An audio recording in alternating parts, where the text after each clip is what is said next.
Assalamualaikum. Hi friends, welcome back to Nimmy's World.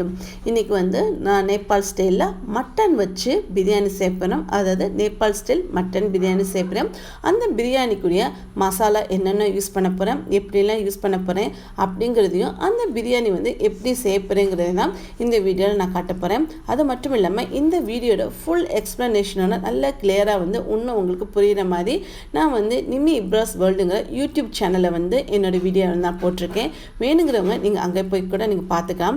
அது மட்டும் இல்லாமல் இந்த வீடியோவில் இஞ்சி பூண்டு பேஸ்ட்டு எப்படி அரைக்கணும், அதோட மெஷர்மெண்ட் எப்படி ரொம்ப நாளைக்கு எப்படி கெட்டு போகாமல் வைக்கணுங்கிறத நான் ஏற்கனவே நிவி இப்ராஸ் வேர்ல்டுங்கிற யூடியூப் சேனலில் போட்டிருக்கேன். வேணுங்கிறவங்க நீங்கள் பார்த்துக்கங்க. இதில் அந்த இஞ்சி பூண்டு பேஸ்ட்டோட எப்படி செய்யணுங்கிறத நான் செஞ்சு அதோட பேஸ்ட்டை மட்டும் நான் இந்த யூஸ் பண்ணியிருக்கேன். அதோட வீடியோவும் நீங்கள் பார்த்து தெரிஞ்சுக்கோங்க. ஐ ஹோப் உங்களுக்கு இந்த மட்டன் பிரியாணி ரெசிபி ரொம்ப யூஸ்ஃபுல்லாக இருக்கும். பார்த்துக்கு என்ஜாய் பண்ணுங்கள்.